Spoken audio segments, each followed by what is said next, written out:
cumprimentar você que vai em algum momento estar aqui conosco, assistindo esse culto, na paz gloriosa do nosso Senhor. E convido você a ler comigo o Evangelho. Estamos no capítulo 12 do Evangelho de Marcos. Estou feliz demais hoje. Glória a Deus por tudo que o Senhor já tem falado conosco aqui nessa manhã bonita, amém? Glória a Deus. Nós vamos ler Marcos 12 do 38 ao 44, amém? Verso 38, encontrou aí? Graças a Deus. Vou ler para você, presta bastante atenção, é um momento importante, que a gente conhece, mas o Senhor sempre renova, né, a nossa compreensão. Ao ensinar, Jesus dizia: cuidado com os mestres da lei, eles fazem questão de andar com roupas especiais, de receber saudações nas praças e de ocupar os lugares mais importantes nas sinagogas e os lugares de honras nos banquetes. Eles devoram as casas das viúvas e, para disfarçar, fazem longas orações. Estes receberão condenação mais severa. Jesus sentou-se em frente do lugar onde eram colocadas as ofertas e observava a multidão colocando dinheiro nas caixas de ofertas. Muitos ricos lançavam ali grandes quantias. Então, uma viúva pobre chegou-se e colocou 2 pequeninas moedas de cobre de muito pouco valor.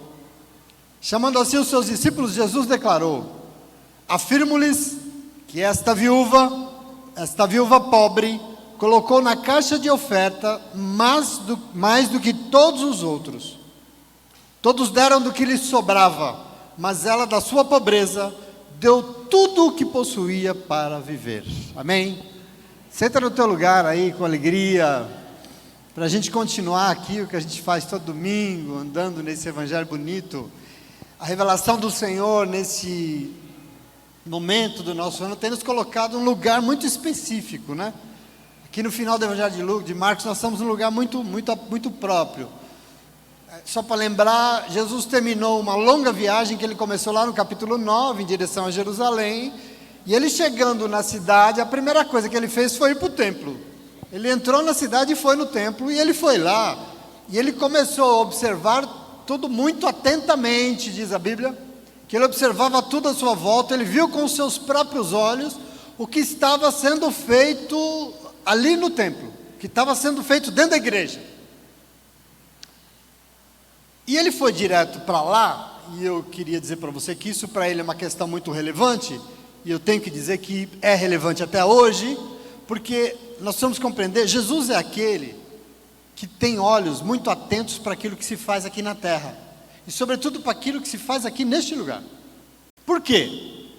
Porque segundo o livro de 2 Crônicas, capítulo 16, verso 9, presta atenção aqui, diz que os olhos do Senhor estão atentos sobre a terra para fortalecer aqueles e aquelas que lhe dedicam totalmente o coração.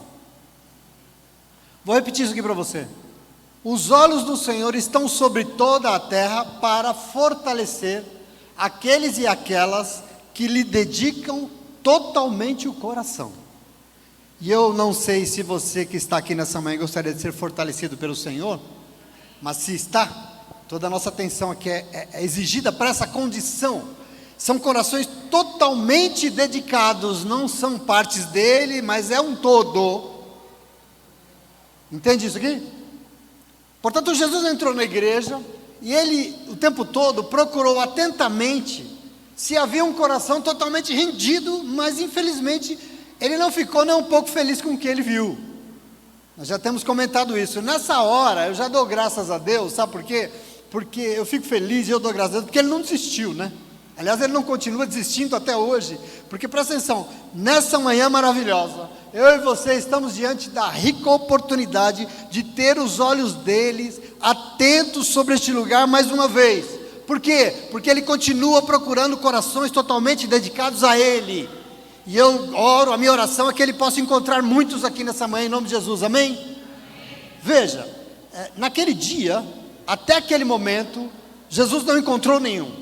E por isso aqui, ele ficou muito contrariado com a situação que ele encontrou dentro daquela igreja que ele foi ali ver. Ele saiu dali, ele foi pousar fora da cidade, você sabe disso, mas todos os dias ele vinha até a cidade de manhã, ele voltava para lá, porque ele realmente não desiste, Jesus é impressionante, e ele entrava no templo de novo, e ele procurava, mas não encontrava. Procurava, mas não achava. E é por isso que já de cara ele demonstrou todo o seu inconformismo, expulsando todos que estavam fazendo comércio dentro da igreja, nós já falamos disso. A minha casa será chamada casa de oração para todos os povos, e vocês estão fazendo dela um covil de ladrões. Corações dedicados ao dinheiro não é o que eu procuro na terra. Esse não pode ser o objetivo deste lugar. O objetivo deste lugar aqui é falar com Deus. Veja, nós estamos na última semana de Jesus entre nós como ser humano. E durante essa semana dele, ele se debate exatamente com esse contexto. Veja, o lugar do seu inconformismo e do seu ensino é a igreja. Essa semana é toda em volta do que se fazia ali dentro. O embate é com o que eles estavam fazendo com a casa de Deus. E aqui percebe, o enfrentamento é com os líderes religiosos, e esse é o grande problema. Por isso eles tentavam a todo custo, de todas as maneiras, prender para calar Jesus. Você precisa entrar nesse momento comigo. Na leitura de hoje, é esse o contexto. Na leitura de hoje se repete, porque o Senhor está no mesmo lugar, aonde ele está na igreja. E é muito importante isso. Imagina, pensa comigo, ele caminhando, né? Nos corredores, ele andando dentro da igreja, procurando, se ele encontrasse, porque os olhos do Senhor enxergam mais do que nós enxergamos, procurando se ele encontrava algum coração totalmente dedicado ao Senhor, mas estava difícil, estava complicado. Por isso ele alerta as pessoas que estavam com ele, e ele diz o seguinte: estejam muito atentos vocês também, tenham muito cuidado com os mestres da lei, com os líderes religiosos. Por quê? Porque o coração deles é totalmente desviado. Por que, Jesus? Porque os seus corações são dedicados a si mesmos. Eu quero que você entenda o que Jesus está querendo ver aqui, não vê. Os seus corações são dedicados a si mesmos. Eles fazem questão de usar essas roupas pomposas, eles gostam de ser saudados em público, eles querem os lugares mais importantes na igreja, em banquetes, eles querem os lugares de honra. Mas toda essa pompa vem de um coração iníquo. Por quê? Porque eles devoram as casas das viúvas e, para disfarçar, fazem longas orações. Esses terão condenações muito mais severas. Veja, qual é a situação que incomodou e continua incomodando tanto o Senhor?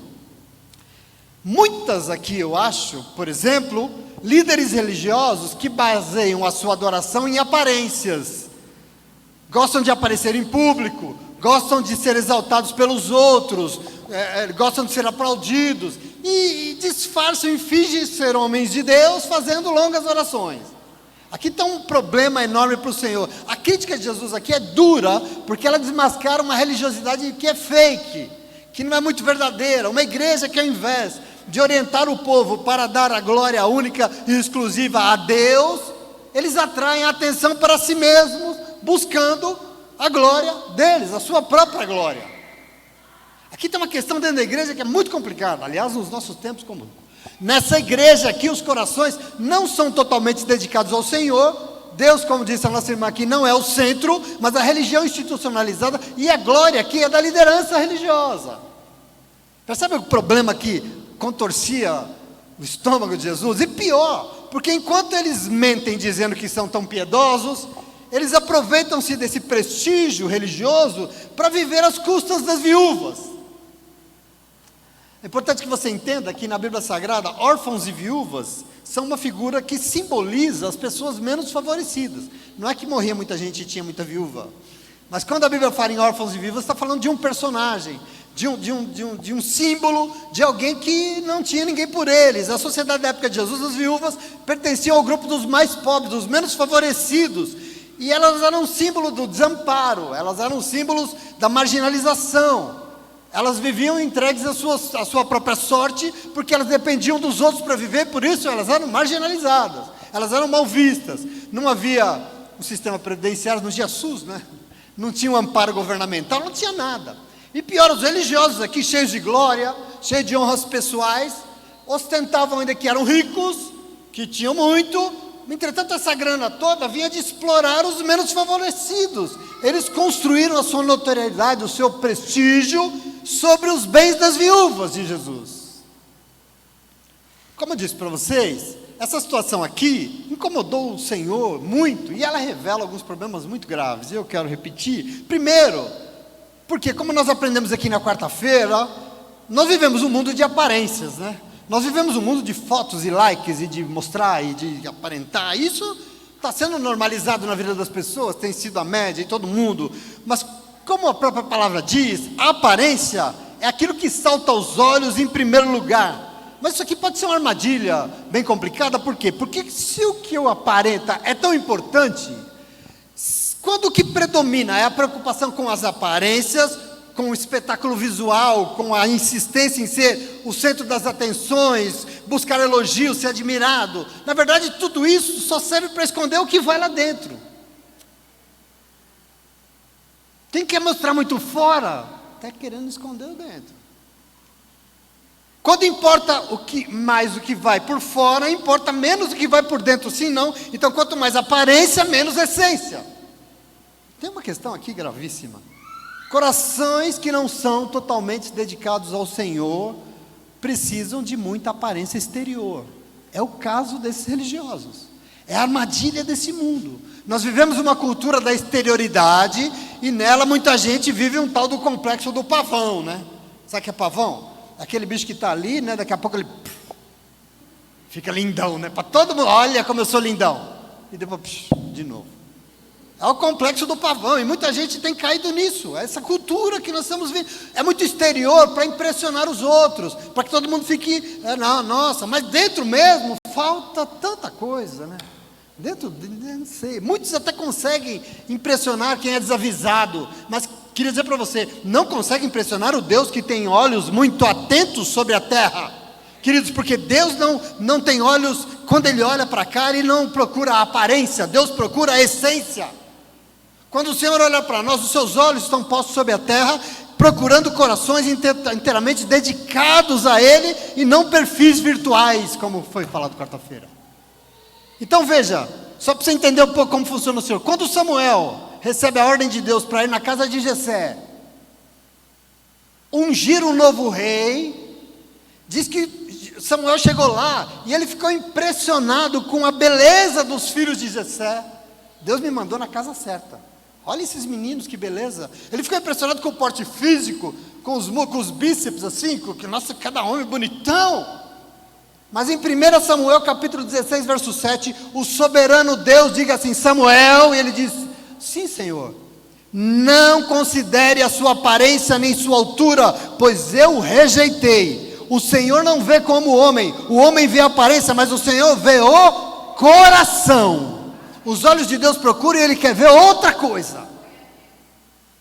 Por isso os olhos de Jesus estavam atentos, e continuam até hoje, mas Ele olhava e Ele olha e procura corações inteiramente dedicados a eles, e não perfis fakes na internet, nem coisas de inteligência artificial. O Senhor quer ver algo dentro de nós.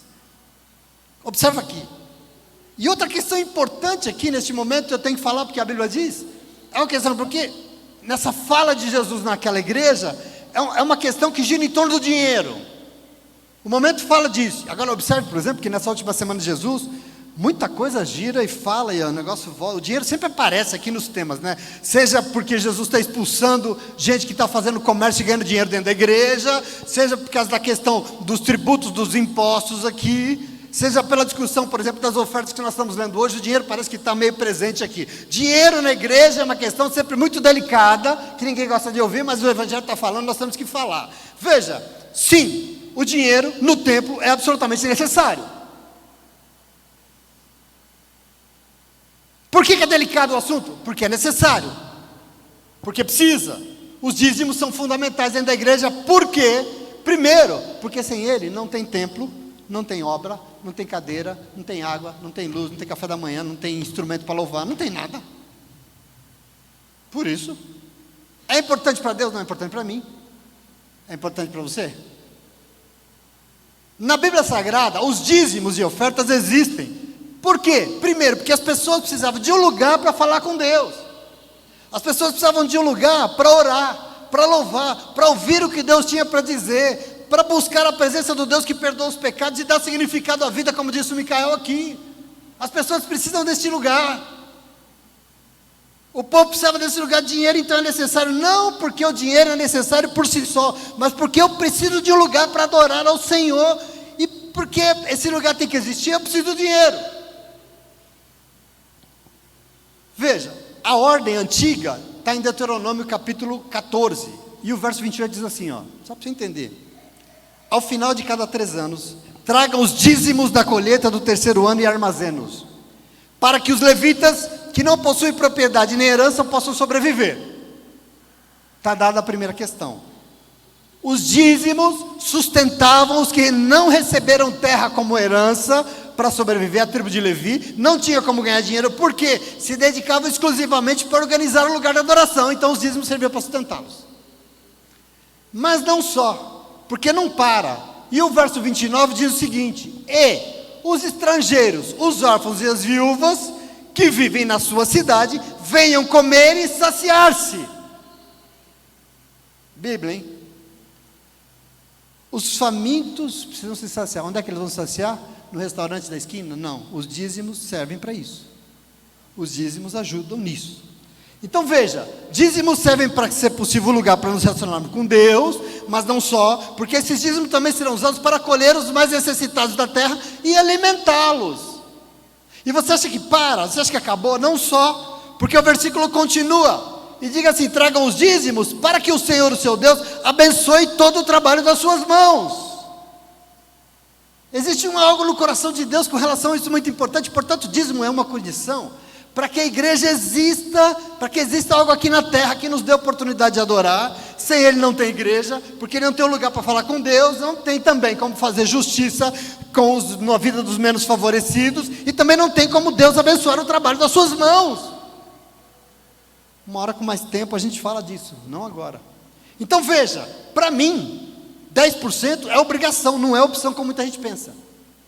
Por quê? E digo que é obrigação, não porque Deus obriga. Deus não obriga ninguém, muito pelo contrário. Deus não depende de ninguém, por isso Ele não obriga ninguém a nada. Mas veja, eu quero que você entenda isso. Como Ele não obriga, Deus liberta, mas no meu coração é uma obrigação minha, porque eu quero ser igreja. A Bíblia diz em 2 Coríntios capítulo 9, que a gente sempre fala e gosta, que Deus só aceita dízimo de quem dá, não porque Deus obriga, mas porque tem no coração inteiramente dedicado e agradecido ao Senhor, e com alegria quer ser igreja, com alegria quer ajudar, quer participar, e é por isso que dá.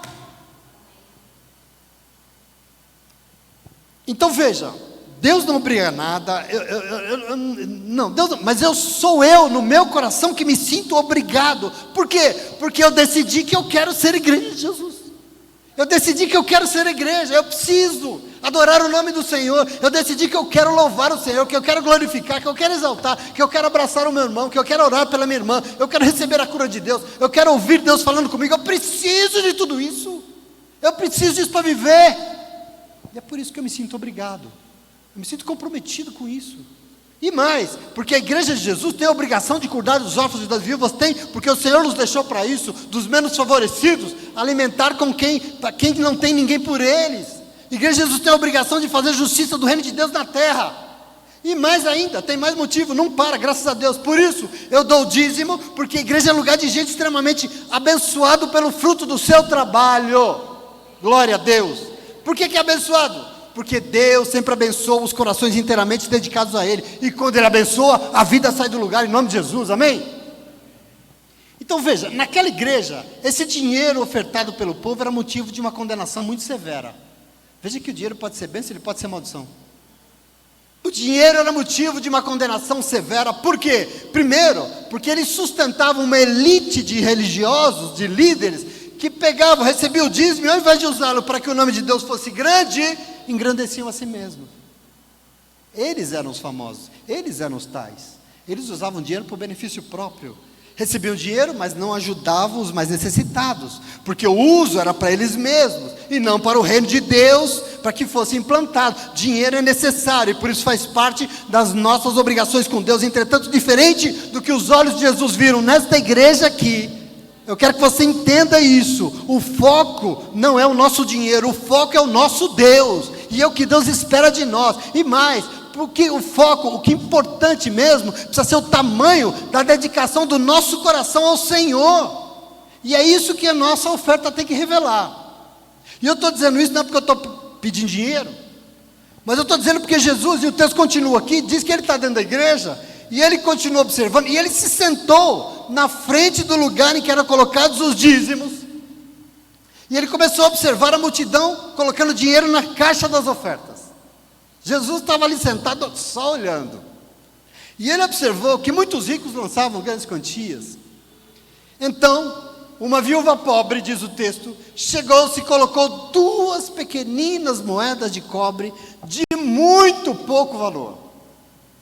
Chamando os discípulos, Jesus declarou: eu afirmo para vocês, que essa viúva pobre colocou na caixa de ofertas mais do que todos os outros. Todos deram do que lhes sobrava, mas ela, da sua pobreza, deu tudo que possuía para viver. E eu quero entender isso aqui finalmente com você, pelo amor de Deus, porque a gente usa isso o tempo todo para falar um monte de coisa, mas aqui finalmente, graças a Deus, alguém conseguiu agradar os olhos de Jesus. Finalmente tem um coração aqui que interessa para ele, e se interessa para ele, tem que interessar para nós em nome de Jesus, amém? Queridos, essa palavra, essa aqui é a palavra do Deus que tem olhos para este lugar. E eu quero me esforçar com você para entender o que o Senhor está querendo nos dizer nessa linda manhã de domingo. O que esse momento desse Jesus caminhando dentro da igreja pode nos ensinar? O que isso tem a ver com a minha vida e a tua vida hoje? Presta atenção aqui. Se nós pensarmos aqui, existem 2 exemplos que o Evangelho nos apresenta como 2 tipos de crentes. 2 formas de adoração. De um lado, um padrão de crente, aliás, bem comum hoje em dia, que é um crente que aparenta bastante, né? Que é um crente que vive de poucas circunstâncias, que valoriza o que está no exterior, a doutrina, né? A roupa, os usos e costumes, mas na verdade dentro falta o que dentro? Falta Deus. E do outro lado tem uma viúva pobre, sem nada, com uma aparência talvez desprezível, porque era muito pobre, chegou lá com 2 moedinhas desprezíveis lá. Se a gente quiser comparar hoje, equivale a chegar lá com uma moeda de 1 centavo, sabe assim, nada, mas que ela tinha algo fundamental para ofertar a Deus. E aqui eu quero, Jesus observador, diz que para os seus olhos atentos, essa viúva essa viúva sem nada, para ele, era maior do que todos os outros, significava mais para Deus do que todo mundo. É importante deixar claro aqui que Jesus não está comparando ricos e pobres, no coração do Senhor não tem isso. O problema não é o tamanho, não é essa a questão. A questão para Jesus nunca é o dinheiro, nunca é. Para todos ela era uma ninguém, mas para ele ela era maior naquele momento. E eu quero que você tome posse disso. Ela era um exemplo a ser seguido por todos. Ele falou com os discípulos, por quê? Porque a oferta dela foi maior? Ela tinha que ser seguida porque a sua roupa era mais linda, porque ela era muito importante na sociedade, porque ela tinha mais seguidores no Instagram? Não. Por que então? Presta atenção, sabe por quê? Porque para ela, Deus era tudo que ela tinha. Está aqui o que você precisa entender esse texto dessa viuvinha, desde sempre. Por que ela era tão fundamental e recebeu esse elogio e Jesus gostou do que viu? Porque para ela, Deus era tudo que ela tinha. Você está entendendo isso? Está claro, sim ou não? Vocês estão com cara de assustado, por quê? Meu irmão, vamos receber essa revelação? Vamos? Revelação. Jesus diz que quando essa mulher vai diante de Deus e ela oferta tudo que ela tinha para viver, ela está dando um recado, ela está dizendo para o céu e para quem quiser ouvir, ela está dizendo: Deus, o Senhor é tudo que eu tenho. O Senhor é tudo que eu tenho. E eu não sei se você sabe, mas quando Deus é tudo que nós temos, nós entregamos-nos completa e confiantemente nas suas mãos. Tem uma condição aqui importante. Todos deram do que lhes sobrava porque tinha muito. e tinha muito por fora, mas na verdade nas suas vidas, Deus era mais ou menos. Deus era uma fachada, Deus era uma religião, Deus era uma roupa. Mas para ela, na sua pobreza, ela deu tudo que ela possuía para viver, porque para ela Deus era tudo que ela tinha. Deus era tudo. E você sabe para que a igreja existe? Eu fiquei muito feliz hoje aqui, que do começo até agora nesse culto, o nome do Senhor foi exaltado, o nome do Senhor foi glorificado, o nome do Senhor foi engrandecido do começo ao fim. Eu fico feliz quando eu vou ouvindo isso e eu vou me enchendo. Igreja não existe para enriquecimento de pessoas, igreja não existe para os interesses de nenhum poder terreno, igreja existe para que grande seja o nome do Senhor aqui na terra. É para isso que a igreja existe, é para isso que você está aqui nessa manhã. E por isso, igreja só é de Jesus quando Ele for tudo que importa dentro da igreja. Quando Ele for adorado nos louvores que é cantar dentro da igreja, quando Ele for engrandecido em tudo que nós falamos e oramos aqui dentro. Isso é igreja, e não o resto. Não o que estão fazendo com a igreja, não isso que Jesus encontrou. Não é o dinheiro, não é o cargo, não é o poder, não é a influência, não é a roupa, não é o jatinho, não é o quanto nós somos seguidores. Mas igreja existe para ensinar para esse mundo que solução para esse mundo só existe quando e só haverá quando Deus for tudo para este mundo. Você entende isso? É muito importante. Só tem solução quando Deus estiver acima de tudo e Ele for a razão de tudo neste mundo. Só assim tem jeito. E nós existimos para isso, para mostrar isso. Aliás, um pouquinho antes desses versos que eu li, 4 versos antes, no capítulo 12 de Marcos, Jesus disse a frase célebre, o grande mandamento do judaísmo, Deuteronômio 6, o Shema Israel, porque a pergunta foi: Senhor, qual é o mais importante dos mandamentos? E ele respondeu: o mais importante, sabe qual é? Ouve, ó Israel, o Senhor, o nosso Deus, o Senhor é o único Senhor, é o único que manda. Então, ame o Senhor, o seu Deus, de todo o teu coração, com toda a tua alma, de todo o teu entendimento, com todas as tuas forças. Aqui o negócio é todo, tem que ser tudo, meu irmão. Nós temos que ofertar a Ele o nosso tudo. Tem um todo nesse mandamento aqui que interessa a Deus. Se não for todo o nosso coração, toda a nossa alma, todo o nosso entendimento e forças, não é parte, é tudo. Jesus olhou com seus olhos atentos, procurando, enxergou, finalmente ele encontrou uma pessoa que ama a Deus com todas as suas forças, com todo o seu coração, com todo o seu entendimento, com tudo que ela tinha, ela amava a Deus. Por que ela depositou tudo que ela tinha no gasofilácio? Porque no seu coração ela tinha uma convicção: toda a minha vida está nas mãos de Deus, eu confio inteiramente nele, Ele é tudo que eu tenho, Ele é o meu tudo. Então, distante, longe desses cálculos, desses cálculos mesquinhos sobre dinheiro, querido, em nome de Jesus, ela revelou o coração totalmente dedicado que Jesus tanto procurava. Jesus descobriu naquela mulher uma atitude esplêndida. O quê? O comportamento de alguém que sabe que Deus é tudo nessa vida. Eu não sei se você entende a grandiosidade disso diante de Deus. Ela sabia que Deus é tudo na vida dela. E isso é fundamental. Porque oferecendo tudo que ela tinha para viver, a mulher colocava-se inteiramente nas mãos de Deus e fazia a sua vida depender totalmente dele. O que ela tinha? Nada. Eu tenho o quê? Eu tenho Deus. Eu tenho só Ele. Reconhecia que tudo em sua vida era dom de Deus, e por isso ela livremente foi lá, sem apego, e foi capaz de ofertar tudo. Essa é a oferta que tem valor para Deus. Que oferta? A oferta dos pobres? A oferta? Não. A oferta que tem valor para Deus é a oferta de quem reconhece a mesma coisa, reconhece no seu coração a mesma coisa que reconheceu o salmista quando escreveu o Salmo 16, porque no verso 2 ele diz assim, não existe outro bem nesse mundo que importe mais do que o Senhor. Isso que tem que estar aqui dentro de nós. Eu posso ter muito dinheiro, pouco dinheiro, não importa o que eu tenho, mas não existe outro bem nesse mundo que importe mais do que o Senhor.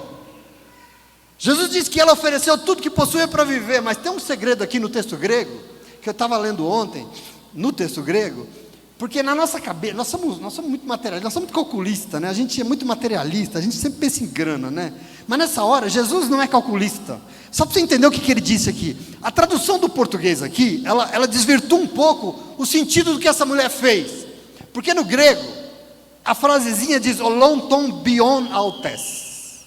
E esse olonton significa toda, bion ou bios é vida, e autes é dela.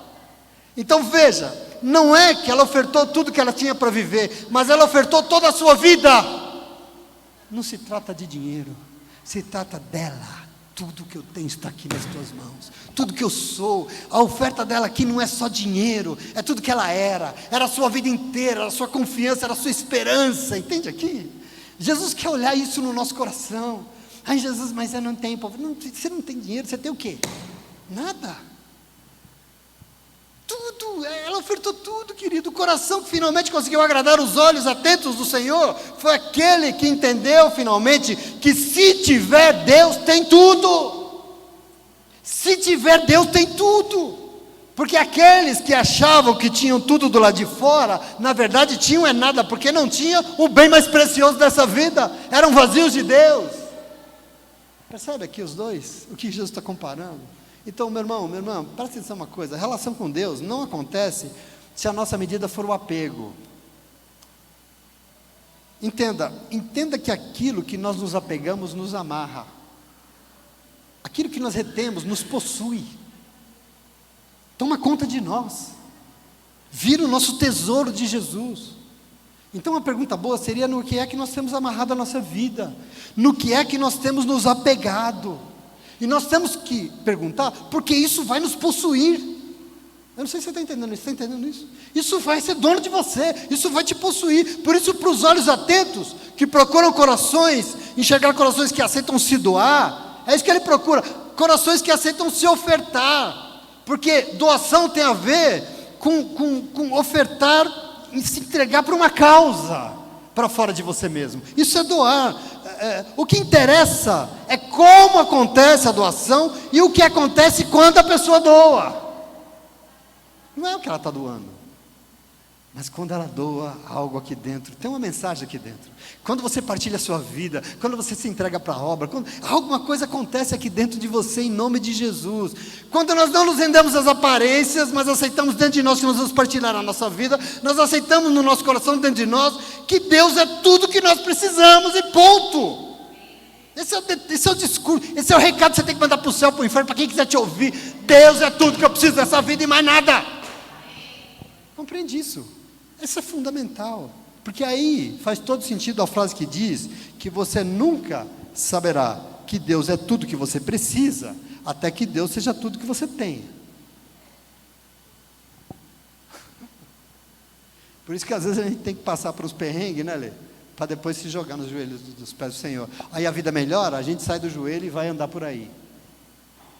Ou então a frase diz que quando Deus é tudo que você tem, aí você tem tudo. Nós podemos ter o mundo inteiro, mas se nós não tivermos Deus, nós não temos nada. E essa mulher descobriu algo fundamental, que na sua pobreza ela tinha tudo, ela podia ter tudo. E eu tenho uma ilustração que eu estava lendo ontem, que fala de um pastor, e eu já estou indo mais assim para o final, e ele estava pregando na igreja. E é interessante essa ilustração, porque ele está na igreja no culto, pregando, e no meio da igreja, no meio da pregação, se levanta um oficial do exército, um homem altivo, assim, um homem até arrogante, e ele era um herói de guerra, condecorado. Por quê? Porque ele tinha sido mutilado na guerra com uma bomba e arrancou a perna dele, né? Então ele era um mutilado, e ele se levanta no meio da pregação, com as suas muletas, e olhou para o pastor, e interrompeu a pregação. E ele interrompeu a pregação, perguntou em alta voz: pastor, o senhor disse que fala com Deus, pergunta aí para ele se ele aceita um homem em pedaços, pergunta para ele se ele aceita metade de um homem, porque é assim que ele se sentia, um pedaço de homem. E o pastor, com toda a sabedoria do mundo, respondeu: meu filho, Deus manda te dizer que ele aceita um pedaço de homem que se dá por inteiro, mas ele não aceita um homem inteiro que se dá em um pedaço. Meu irmão, você tem que levar a sério, isso é muito importante para a nossa vida. Presta atenção aqui, os olhos do Senhor estão sobre toda a terra, e Ele procura corações totalmente dedicados a Ele. Tem que ser total, porque Ele quer fortalecê-los. O Senhor deseja isso. Eu não sei se você se deu conta desse culto, do começo ao fim, tudo que nós louvamos, os louvores, a dança, nós louvamos de forma abençoada, linda, que Cristo é tudo. Cristo é tudo que nada se compara a Ele. Você sabe o que é isso? Você sabe o que você louvou hoje? Nada se compara a Ele, nada pode ser mais importante que Cristo. Você toma conta disso? Nós lemos que Ele tem que ser o nosso tema incansável. Micael disse aqui, né, Micael? Micael, nada é melhor, nada pode ser melhor, nada pode ser mais importante, querido. Nada nessa vida pode ser melhor ou maior do que Cristo, porque é um privilégio. E diz que depois que eu encontrei Jesus, não posso querer mais nada. Por que eu não posso querer mais nada? Porque quem tem Cristo já tem tudo, uai. Glória a Deus. Quem tem o Senhor? Eu fico pensando assim, meu irmão, você tem o Espírito Santo na sua vida. Ele te ungiu, ele te batizou, ele te revestiu, ele caminha com você, ele habita o teu interior. O que pode ser mais importante que isso? O que é melhor que isso? O que nós precisamos mais do que isso? Lógico que a gente precisa das coisas para viver, mas não se preocupe, porque também foi lido aqui pelo nosso querido irmão, que quando você entende isso, você se rende isso em primeiro lugar, todas as demais coisas Ele vai providenciar. Descansa em nome de Jesus, mas tenha o Senhor como o bem mais precioso da tua vida, porque é tudo que importa para nós, queridos, em nome de Jesus. Você entende isso? É tão fundamental isso. Agora eu fico pensando assim, como é que Cristo pode ser só o mais importante, se Ele é apenas um compromisso semanal na nossa agenda tão lotada?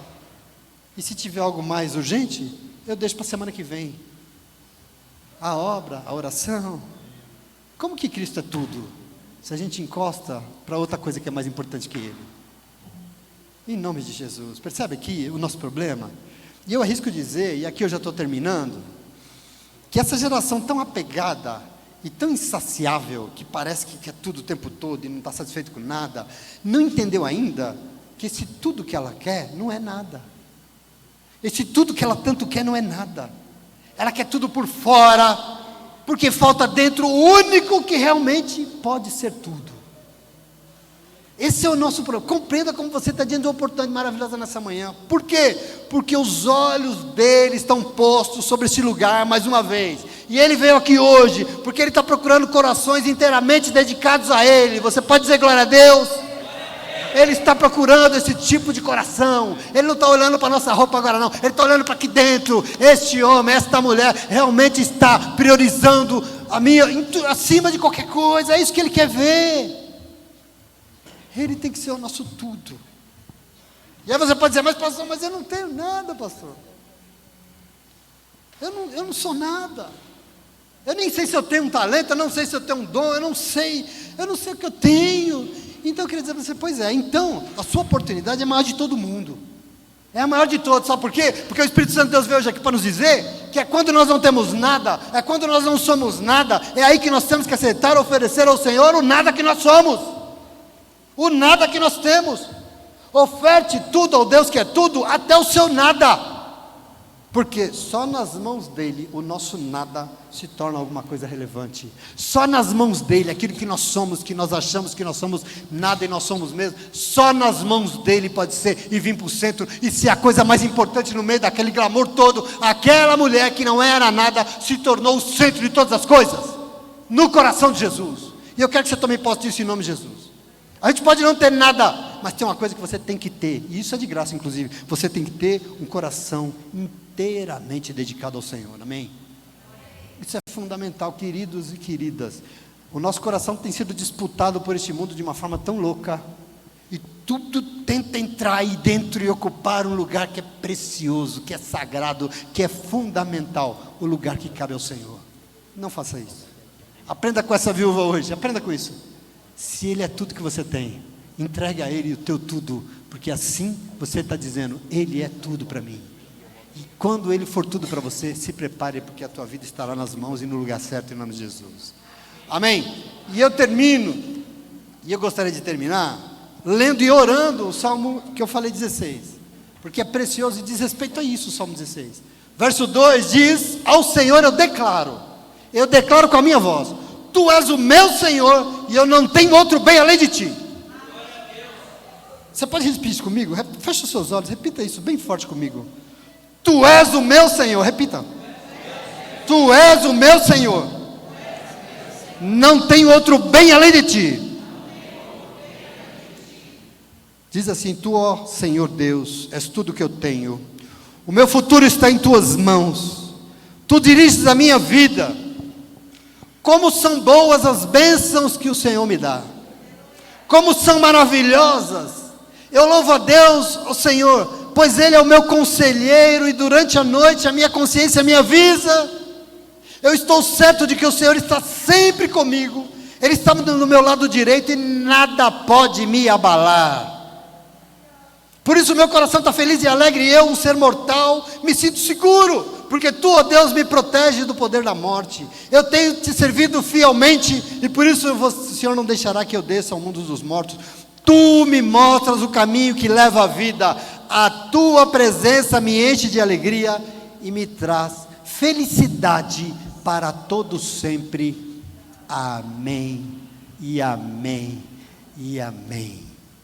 Você recebe? Amém. Você entendeu essa palavra? Glória a Deus. Vamos adorar o Senhor. Graças a